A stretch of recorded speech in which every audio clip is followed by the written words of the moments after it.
Commission presents The Forerunner, written by Colm Flanagan. Episode 6, A New Beginning.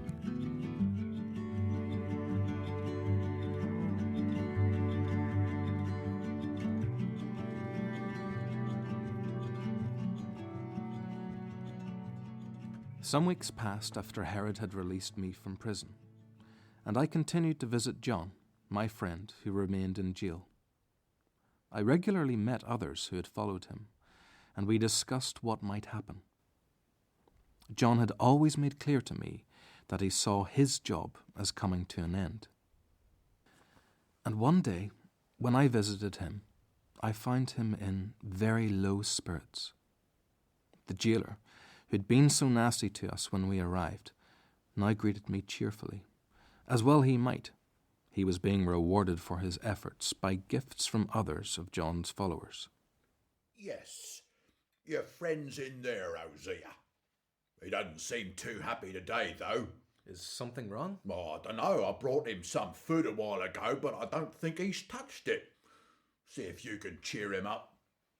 Hey, Baptist, here's your friend. Come to visit. Hosea. Good to see you. John, how are you? Oh, I'm all right. What's wrong? Should anything be wrong? Here I am stuck in a cell for all I know for the rest of my life. Oh, what could be wrong, Hosea?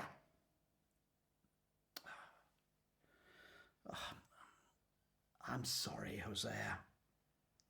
I didn't mean to snap at you like that. You've been a true friend. But there is something wrong.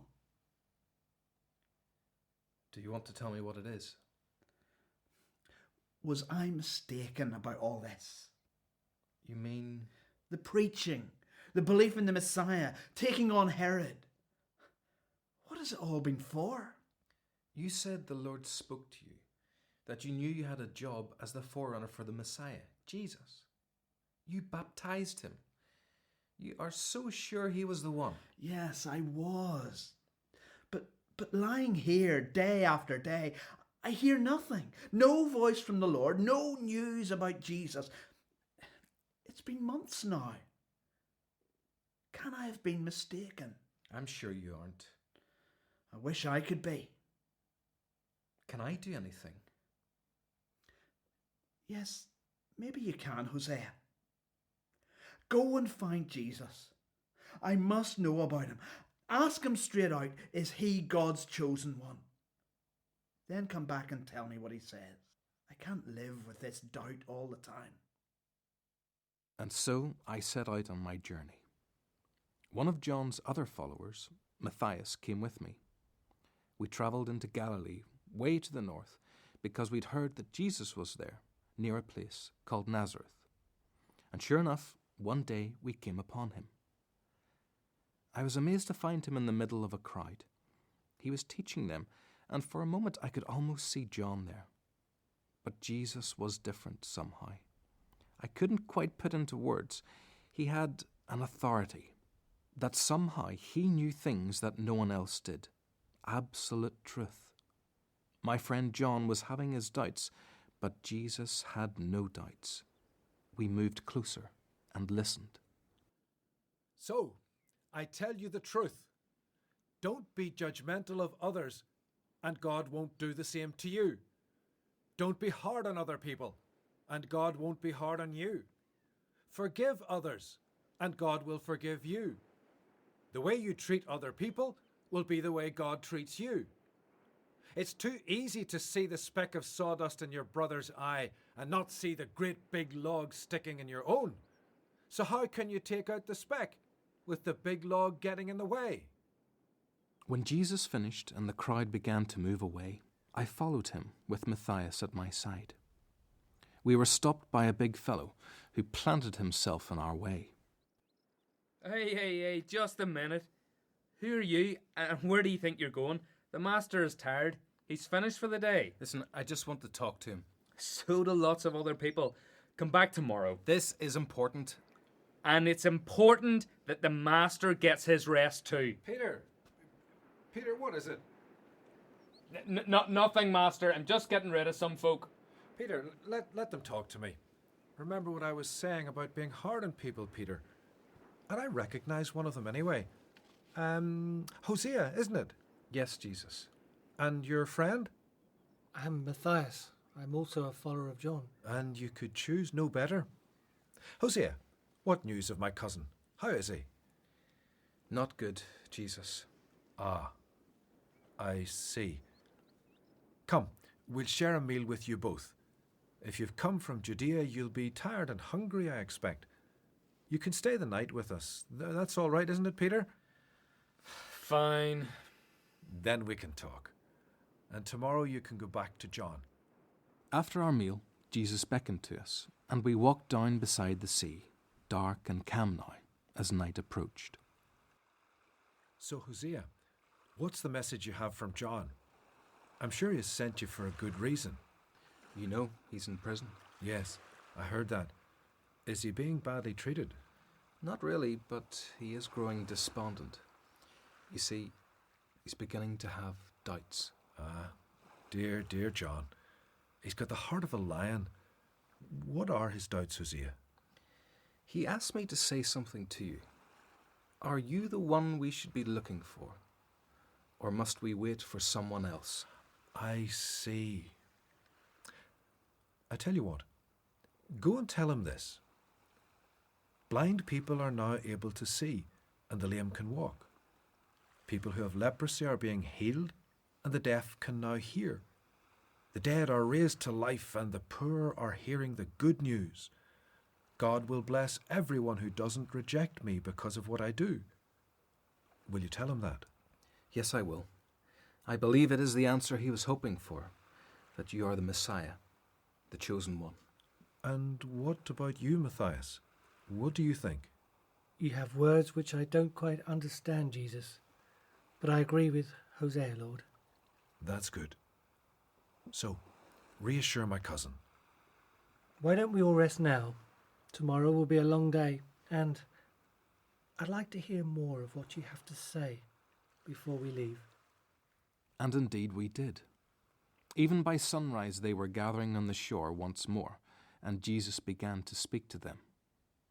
I listened for a while, and then Matthias and I decided to leave. But as we turned away, I heard Jesus' voice raised this time.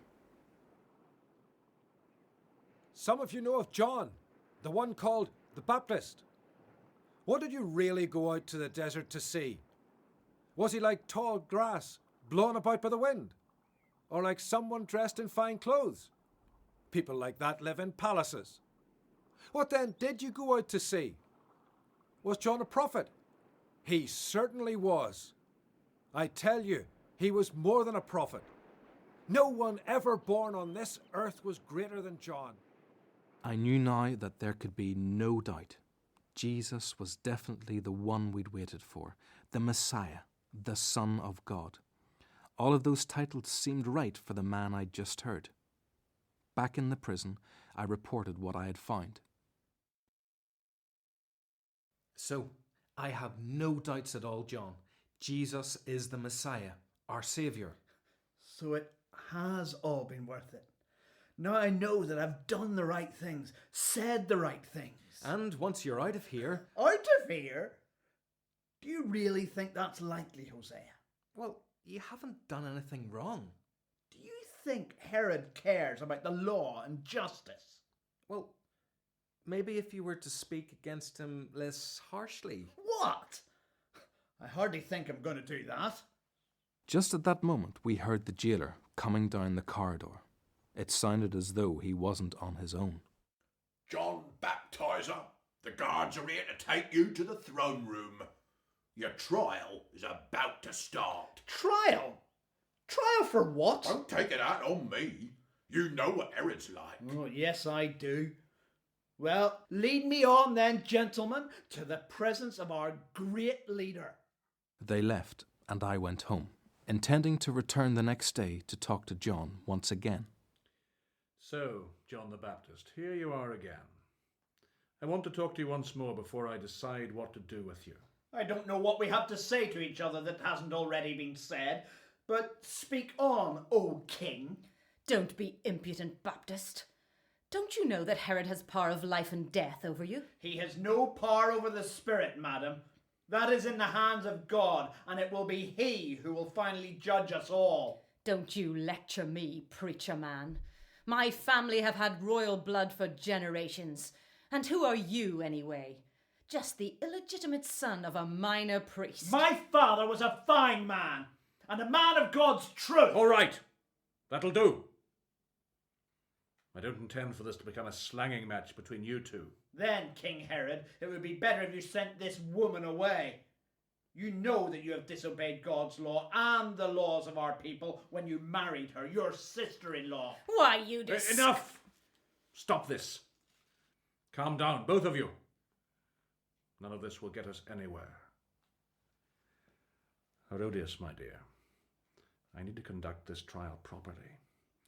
So would you mind leaving us for a while? This man has a lot of popular support. I need to be very sure of my ground if I'm to move against him any further. Very well, Herod. But know this. I will bring him down for what he said today. Believe me. I will leave you to your fate, John the Baptist. You know what it would be if I had my way. You can never kill the Spirit of God or escape His judgment on what you do. Late that night, I was at home when Matthias burst in. Hosea! He's dead! They've killed him! What? What are you talking about, Matthias? It's John! Herod had him executed. I heard it from one of the servants just now. He was laughing about it. Oh, Hosea, what will we do? We'll try and calm down for a start. Now, tell me the story, and then we'll go to the palace and see what can be done. Matthias didn't know any details, but we heard from one of the other men who was a secret follower of John. After his last so-called trial, Herod decided to have a wild party. Herodias' daughter, Salome, had been called to dance for him. She was a pretty little thing, and he was very taken, and in a drunken state offered her anything she wanted. The girl told her mother, and Herodias asked for the head of John the Baptist on a plate. I think even Herod balked at that. But he was so under thrall to that horrible woman, he did as she asked. God's forerunner and my friend was dead. Herod, when he had sobered up, allowed us to take the body and bury it. But now, what were we to do? Hosea, What? we can't just sit here. But where will we go? I feel empty inside. I can't go back to the Essene community. It's as though I've moved on beyond that, and yet I want to do something useful with my life. Well, maybe... What? Come on, Matthias. You've got an idea, haven't you? Well, why don't we go and find Jesus again? He might have something for us to do. Jesus, of course. Why hadn't this thought come to me? The Messiah. John foretold his coming. John sent me to find him.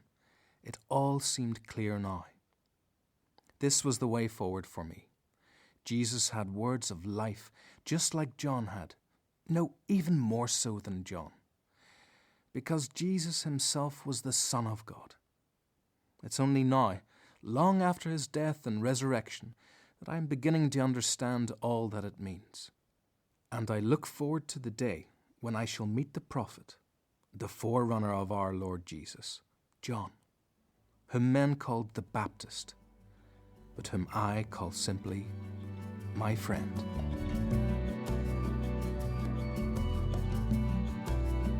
In the final episode of The Forerunner, Hosea was played by Peter Richardson and John the Baptist by David Campton.